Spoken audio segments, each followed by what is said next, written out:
Baik, Iwabillah. Siapakah Dajjal? Dajjal ini lahir di Samirah dan dia diberi nama Samiri karena lahir di Samirah. Nah, kenapa disebut Samiri? Karena lahir di Samirah. Dia lahir 100 tahun sebelum Nabi Musa diutus. Dan Allah Subhanahu wa taala memberikan kelebihan kepadanya. Yang pertama, dia diberikan umur panjang. Ya, yang zara umru ila yamisah, ila akhir zaman. Ya, dia ditangguhkan ajalnya sampai akhir zaman. Yang kedua, dia memiliki kecerdasan di atas akal jenius rata-rata umat manusia. Jadi sejenius apapun umat manusia yang normal, dia 60 tahun di atasnya. Sehingga penemuan-penemuannya, kecanggihan berpikirnya, kedewasaannya jauh di atas manusia. Rata-rata manusia normal. Yang ketiga, dia memiliki kemampuan sihir yang luar biasa.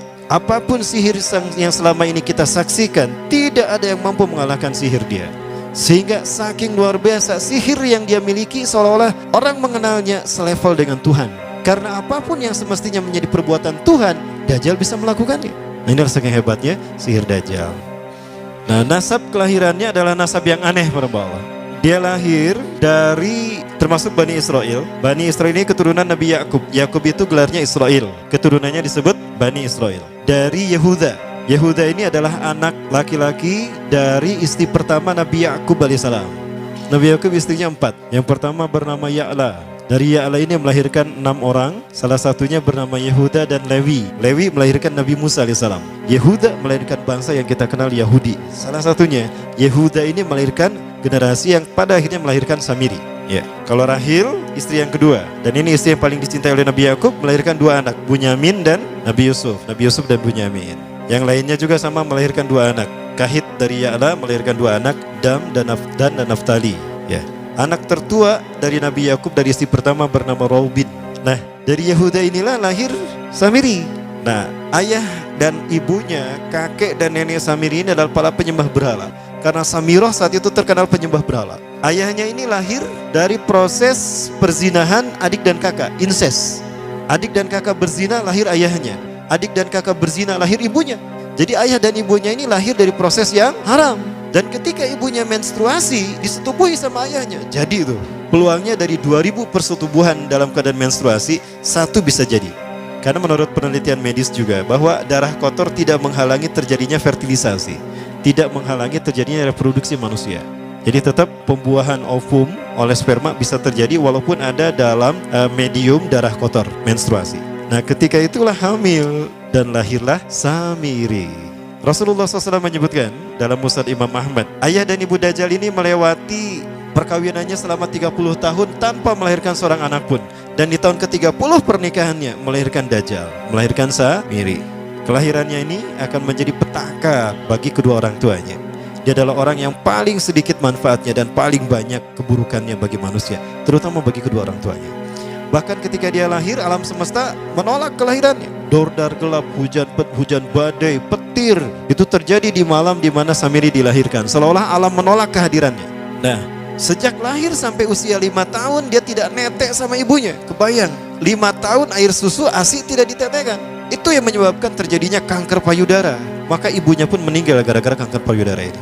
Nah, ibunya meninggal gara-gara itu. Terbukti apa yang disampaikan Rasulullah. Kelahirannya menjadi petaka bagi kedua orang tuanya. Begitu pula ayahnya, maka ayahnya menjadi single parent. Nah, kemudian di tahun yang kelima, sejak lahir sampai 5 tahun, kenapa dia menetek pada ibunya? Karena kerjanya tidur melulu. Disebut mati, dia bernafas dan cuma berdetak. Disebut hidup, dia tidak bergerak. Antara hidup dan mati, la yamutu wa la yahya. Nah, maka di usia ke-5 tahun, nah ini terjadi peristiwa yang menarik. Apa itu? Samiri bangun dari tidurnya di tengah malam dan tidak ada orang yang menyadari Samiri bangun. Dia merangkak dan pindah ke berhala yang terbesar. Nah, dia pindah ke pangkuan berhala terbesar, tidur di sana. Dan ternyata ketika berada di berhala terbesar tadi, ya buang air kecil dan buang air besar. Besoknya itu adalah hari pemujaan kepada dewa-dewa mereka, bangsa Samirah. Apa yang terjadi? Ketika terjadi ritual pemujaan tadi, maka sang raja yang dipertuhankan oleh kaumnya mencium sesuatu yang tidak enak. Bapaknya Samiri ini adalah tokoh agama paganisnya. Pas dilihat, kaget sang raja. Ternyata itu pesing berasal dari pantatnya si Samiri yang ada di pangkuan berhala terbesar. Marah murka tuh sang raja. Itu anak kamu, kenapa ada di situ? Kurang ajar kamu, ya telah menghina Tuhan kita. Kenapa kamu pindahkan anak kamu ke situ? Oh tidak Tuhan, saya tidak memindahkannya. Bagaimana saya bisa menghina Tuhan saya? Lalu siapa yang memindahkannya? Kan dia lumpuh. Nah, sekali lagi, kehadirannya menjadi petaka bagi kedua orang tuanya. Akhirnya raja marah dan ayahnya dipenjara. Selama ayahnya tidak bisa membuktikan penghinaan tadi, maka ayahnya dihukum mati. Pada akhirnya ayahnya pun dihukum mati. Ya, sedikit manfaat bagi kedua orang tuanya. Maka kemudian dia hidup pelihara oleh sang raja. Dan pas di usia dia 5 tahun itu, Allah menimpakan murkanya kepada bangsa Samirah yang sudah kelewat batas, maksiat, dan sudah tidak ada toleransi dari Allah untuk mereka hidup di bumi. Maka Allah perintahkan malaikat Jibril menghabisi mereka. Maka bangsa Samirah itu pun diratakan. Si Samiri karena masih balita, ya Allah selamatkan dia lewat malaikat Jibril. Diselamatkan dia dan ditempatkan di pulau entah berantah. Ada yang menyebutkan pulau ini berada di Laut Yaman, dan pulau ini dinamakan Pulau Socotra. Pulau Socotra ini adalah pulau yang berada di ujung Jazirah Arab. Nah, ini Pulau Socotra. Ini pulau tempat di mana Dajjal atau Samiri dibesarkan sejak 5 tahun sampai usia 100 tahun. Ya, dari usia 5 sampai 100 tahun dia tinggal di Pulau Socotra ini. Nah, Pulau Socotra ini adalah pulau yang berada di kawasan Yaman. Pulau yang memiliki banyak keunikan luar biasa. UNESCO sempat ingin menjadikannya keajaiban yang ke-8. Kan ada 7 keajaiban dunia ya. Yang ke-8-nya tadinya ini. Namun karena dia terkait dengan Samiri Dajjal, maka banyak negara yang menentangnya, terutama negara-negara yang menjadi pengikut Dajjal.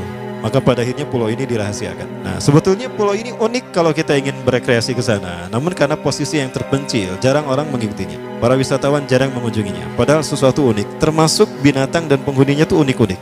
Pohonnya unik. Dunia menyebutnya pulau ini dengan pulau julukan dari pulau alien hingga pulau neraka.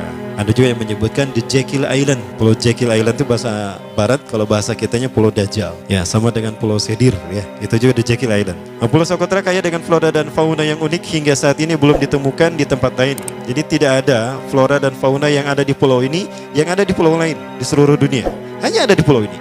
Makanya di pulau inilah Allah ciptakan satu binatang yang unik juga, yang disebut dengan jasasa. Jasasa, binatang jasasa itu artinya mata-mata. Tajassa yatajassu tajassusan wa jasasatan, artinya pemata-mata, spy. Binatang ini bertumbuh besar, dhahmatun kabirah tughatti jismaha asy-sya'ar hatta la nastati' an nafariqa ayna wajhu wa ayna dubru. Tubuhnya besar, dipenuhi dengan bulu, sehingga saking penuhnya bulu kita tidak bisa membedakan mana dubur mana wajah. Yang menghadap itulah wajah. Baik, karena itu pulau ini pernah dicalonkan sebagai salah satu dari 7 keajaiban dunia yang baru ya. Nah, baik, ini contohnya nih. Saya perlihatkan keajaiban dan keunikan. Ini adalah padang pasir di Pulau Socotra. Ini burung, salah satu jenis burung yang bisa kita jumpai di Socotra. Dan ini kepiting unik, kepiting Pulau Socotra. Aneh ya, kepitingnya seperti itu. Ini laba-laba langka di Socotra, mirip tarantula. Dan ini pohon darah naga yang ada di Pulau Socotra juga. Nah, ini salah satu jenis pohon Dorstenia Socotra. Dan ini juga pohon yang lain, pohon Dendrocysaios Socotra. Ya, saya sebutkan lagi ya. Nah, ketika di pulau itu sebelum bertemu dengan Nabi Musa, Samiri di pulau itu yang hanya tinggal dengan seekor binatang jasasa. Binatang jasasa ini memberikan beberapa hal kepada si Samiri ya. Allah Azza wa Jalla menciptakan binatang berbicara yang bernama jasasa. Dia di mana lahirnya, ajalnya, matinya sama dengan ajal Dajjal. Begitu pula muncul dan menghilangnya. Binatang inilah yang mengajarkan akidah tauhid kepada Samiri muda. Pelajaran ini kononnya ditulis oleh Jibril alaihissalam dalam bentuk panel-panel atau prasasti. Isi prasastinya panel 1 yang ditulis oleh malaikat Jibril, panel 1 itu berisi kalimat la ilaha illallah, tidak ada Tuhan selain Allah. Ini dijelaskan oleh binatang jasasa. Yang kedua, panel kedua berkata Allahu wahid la syarikalah. Allah Maha Esa, tidak ada sekutu bagi Allah. Itu dijelaskan juga oleh binatang jasasa ini. Nah, binatang jasasa ini sekali lagi dia bertubuh besar. Kategorinya adalah kelasnya itu mamalia, genusnya mamalia. Cuma saya tidak tahu nama spesiesnya apa. Pada tahun 2017, akhir dari bulan Agustus di Filipina ditemukan binatang seperti ini. Ciri-ciri binatang ini nyaris sempurna seperti ciri-ciri binatang jasasa yang disebutkan Rasulullah terkait dengan binatang yang memata-matai Dajjal. Tubuhnya penuh dengan bulu. Ini disebutkan dalam surat An-Naml ayat ke-82. Ya, binatang ini seperti ini dan dia tidak pernah jauh dari laut karena dia selalu ingin membasahi tubuhnya dan dia pun makan dari makanan ikan laut. Maka dia tidak pernah jauh dari pantai. Seperti ini. Nah, binatang inilah yang mengajarkan prasasti mengajarkan akidah tauhid kepada Samiri muda. Yang ketiga, engkau diurus oleh Jibril, karena itu janganlah engkau mengkhianati janjimu dengan Allah. hanya engkau saja di pulau ini. Panel yang kelima, makanlah dan nikmatilah makanan minuman yang menjadi rizki dari Allah sesuai kehendakmu.